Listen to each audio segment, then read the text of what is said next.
একটা কথা এক লাইনে না বললে হবে না। আমি কিন্তু এই সবাই বলে না আমার ছবি, দেখবেন সব ডিরেক্টররা বলে থাকে, অনেকেই, সবাই বলবো না, আসলে আমার ছবি বলে কিছু হয় না। কারণ সিনেমা হচ্ছে একটা সম্মিলিত প্রয়াস।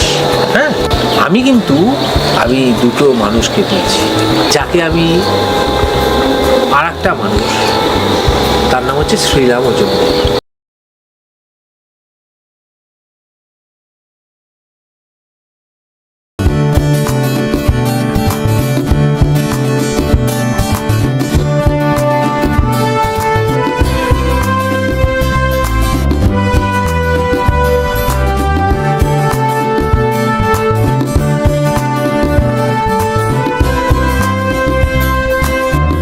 হয়ে যায়, আর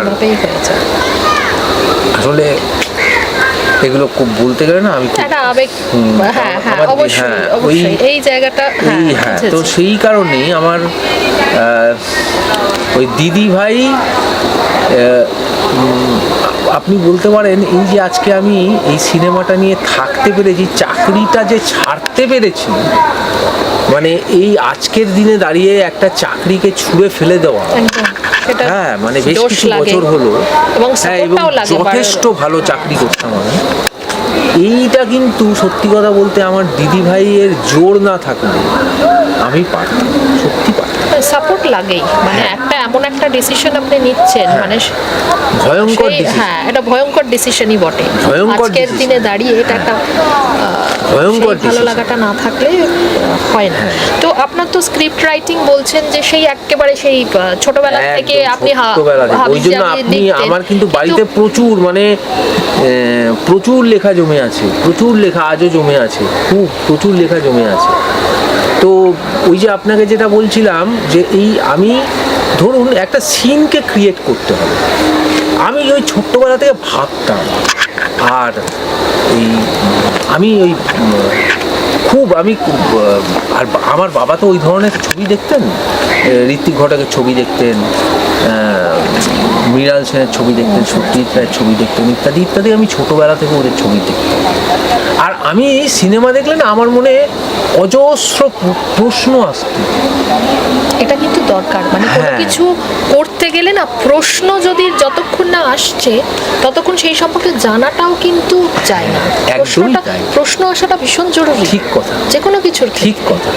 সেই ভাবনাটা মানে স্টেপ বাই স্টেপ তখন একদম। আর এই যে প্রশ্নটা আসতো, মানে ওই যে প্রশ্নটা এসেছিল যে দুটো ছেলে হেঁটে যাচ্ছে, বা দুটো ছেলে, কখনো আমি দেখছি যে ওরা দুজন বসে আলোচনা করছে, আমার ছবিটা দেখে মনে হচ্ছে যে ক্যামেরাটা এরকম উপর থেকে ধরা আছে, কখনো ওরা আলোচনা করছে ক্যামেরাটা নিচ থেকে ধরা। এই যে ওই ছবির মধ্যে নারায়ণ দেবনাথের আপনি একটু লক্ষ্য করবেন, আজকে এরপরে বাড়িতে গিয়ে আপনি হাদা বোদা হোক বা নন্টে ফোনটে বা বাটুল দিগড়ের যেই হোক, যেটাই হোক, আপনি এগুলো দেখবেন, আমি যেটা বলছি আপনি দেখবেন।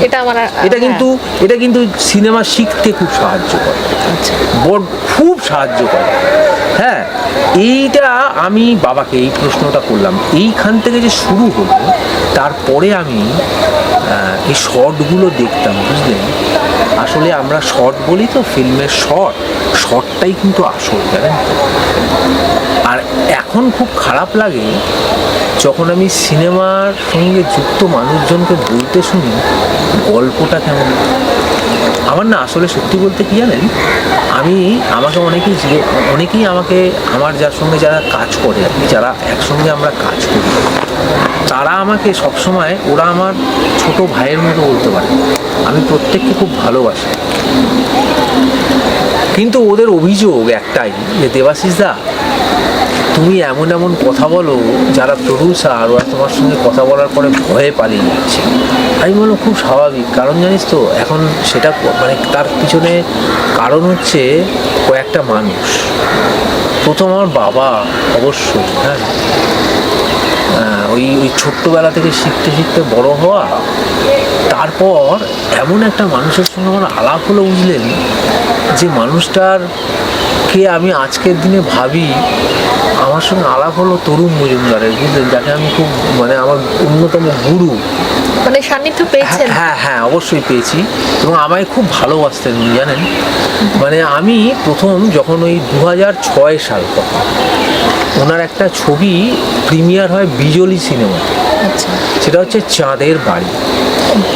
ওটা আমি একা দেখতে গেছিলাম, গেছিলেন? একা চলে গেছিলাম, মানে ওই প্রথম আমার একা দেখতে যাওয়া সিনেমা, মানে ওই চাঁদের বাড়ি। এবং ওনার গানের ব্যবহার বা সমস্ত কিছু মানে আমাকে এত টানতো যে ভীষণ ভালো। হ্যাঁ বলুন। হ্যাঁ, ওই যে চাঁদের বাড়ি আমার অনেক দিনের ইচ্ছে ছিল। আমার না এগুলো ইচ্ছে যে অমুকের সঙ্গে আলাপ করবো, মানে আলাপ লাগে। করবো এই কারণেই যে শেখার জন্য। মানে আসলে ওই যে তখন আমি আমার বাবা ওই তরুণ মজুমদার এবং আমি আলাপটা হয়েছিল আমাদের, যে গায়ক যে শিবাজি চট্টোপাধ্যায় আছেন না, ভালো মানুষ, খুব ভালো মানুষ। মানে আমরা তিনটে ছেলে, তাদের মধ্যে শিবাজি চট্টোপাধ্যায়কে বলেছিলাম আমরা যে আমরা তরুণ মজুমদারের সঙ্গে আলাপ করব। তখন উনি বলেছিলেন যে ঠিক আছে, বিজলি সিনেমাতে প্রিমিয়ার আছে, সেই দিনকে চলে আসিস। তো আমরা তিনজন যখন যাই তখন দেখছি প্রচুর ভিড়, মানে সে ভিড় মানে সে তখনকার দিনে প্রিমিয়ার মানে ভাবা যায় না, এত ভিড়। আর গিয়ে তো ভাবছি দূর, ডাকলো আর দেখা হবে কোনো রকমে। আমি তো দেখছি শিবাজিদা ঢুকছে, তখন আমাদের তিনজনকে দেখে হাত দেখালো। যাই হোক, সাহস হলো, উনি নিয়ে আমাদের সঙ্গে প্রথম পরিচয় করালেন তরুণ মজুমদারের সঙ্গে। আর সব থেকে যেটা অদ্ভুত ব্যাপার, উনি এত ভালো ব্যবহার করলেন না। প্রথম দিন বললেন চলো আগে সিনেমা দেখি। ওই যে প্রথম আলাপ হলো, তারপর থেকে আমার সঙ্গে আমি কিন্তু কোনোদিন ওনাকে অ্যাসিস্ট করি আচ্ছা না, আমি কোনোদিনই কাউকেই অ্যাসিস্ট করি না। আচ্ছা, কিন্তু যেখানে যখন দেখা হয়েছে আমি প্রচুর প্রশ্ন করতাম না, উনি কিন্তু অবলীলায় আমাকে শেখাতেন।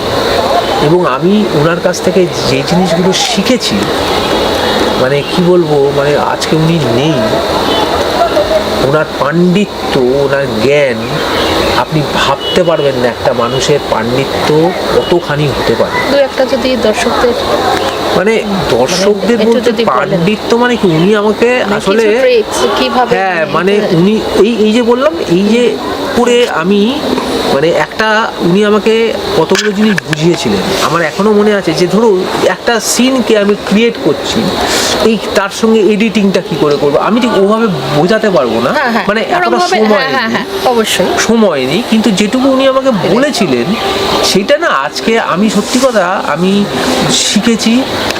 মানে যতটুকু, তার অন্যতম একজন মানুষ। হ্যাঁ, তারপরে আরেকজন মানুষ ছিলেন, তার নাম বাপ্পাদিত্য বন্দ্যোপাধ্যায়, একজন বিখ্যাত পরিচালক, আপনি জানেন, অত্যন্ত গুণী পরিচালক, অগাধ জ্ঞান ওনার কাছ থেকেও অনেক শিখেছি। ওনার বাড়িতেও গেছি, নাকতলায় ওনার বাড়ি। হ্যাঁ, তো শিখেছি। এরকম আরেকজন মানুষ যাকে আমি না আমার খুব এই অভিনয় ব্যাপারটা না আমার খুব জানতে ইচ্ছে করতো, যে ডিরেকশন দিতে গেলে অভিনয়টাও দরকার। তা কাকে করব আমি একটা মানুষকে সঙ্গে আলাপ করতেই হবে বলে আমি তখন ওই 13 নম্বর বাড়ি আছে, ইন্দ্রপুরী স্টুডিও ছাড়িয়ে 9 নম্বর বাড়ি আর 13 নম্বর বাড়ি, ওখানে শুটিং হচ্ছিল।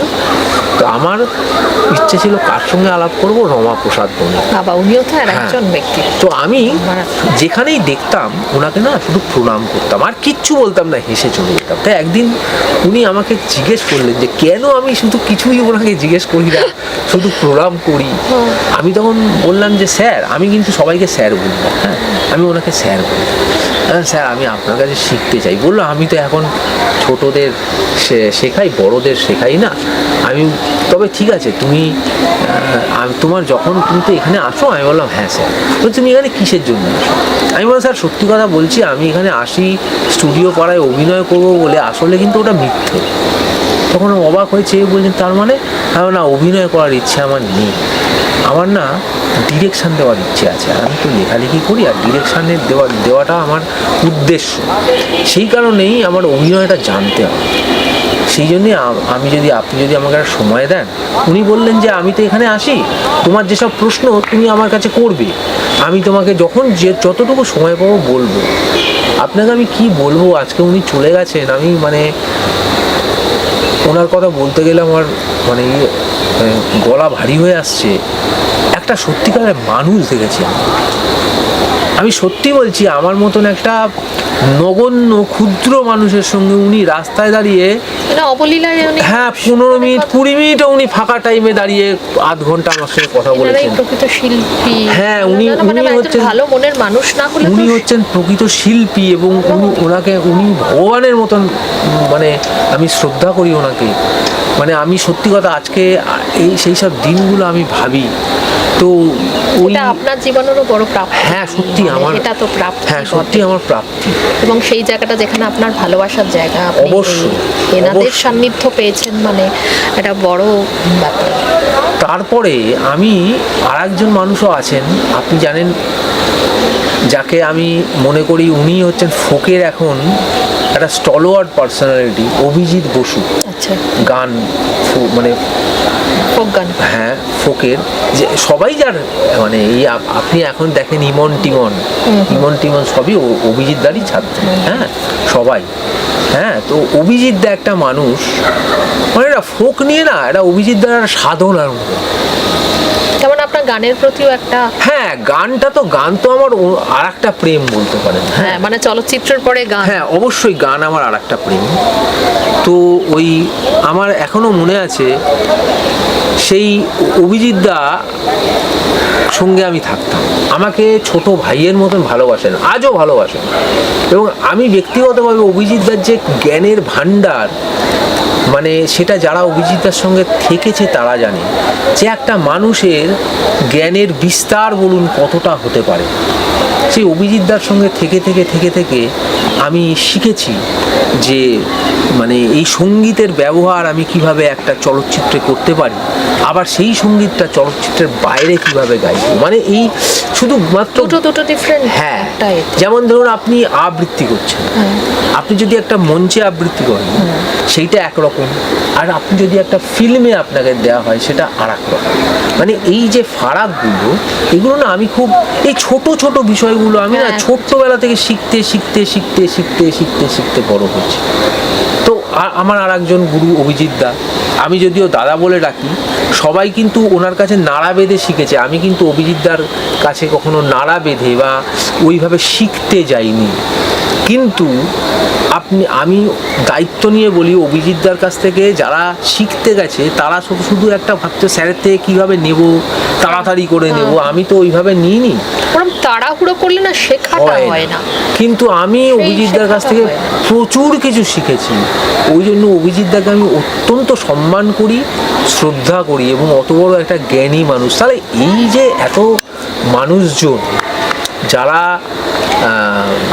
মানে কি বলুন তো, যাদের কাছ থেকে এই ছোট করে শিক্ষা পেয়েছি, এদেরকে আমি গুরু মনে করি। হ্যাঁ তারপরে এইগুলোই এইভাবেই আমি এগিয়েছি, আর আজও আমি এভাবেই এগিয়ে চলেছি। আর আপনি কোনো সিনেমা ডিরেক্ট? হ্যাঁ আমি প্রথমে একটা ছবি করি 14 সালে, আমি আপনাকে যেটা বলছিলাম। তারপরে আমি বেশ কয়েকটা ওই আমার খুব ভালো একটা ছবি এগোচ্ছিল ওই করোনার সময়, যেটা আমি আরেকজনের নাম না করলে আমি খুব ভুল করব। সেটা হচ্ছে আমাকে অত্যন্ত স্নেহ করতেন এবং আমার সঙ্গে অত্যন্ত ভালো একটা সম্পর্ক ছিল, আমাকে এত স্নেহ করতেন উনি, হ্যাঁ ছোট ভাইয়ের মতো। প্রথম আমার 14 সালে একটা জাস্ট মিস্টেক বলে ছবি করি। আচ্ছা। হ্যাঁ ছবিটা রিলিজ করে তারপর আমাদের একটা ছবি হয়। দেখুন আমি আপনাকে তার আগে একটা কথা এক লাইনে না বললে হবে না, আমি কিন্তু এই সবাই বলে না আমার ছবি, দেখবেন সব ডিরেক্টররা বলে থাকে, অনেকেই, সবাই বলবো না, আসলে আমার ছবি বলে কিছু হয় না।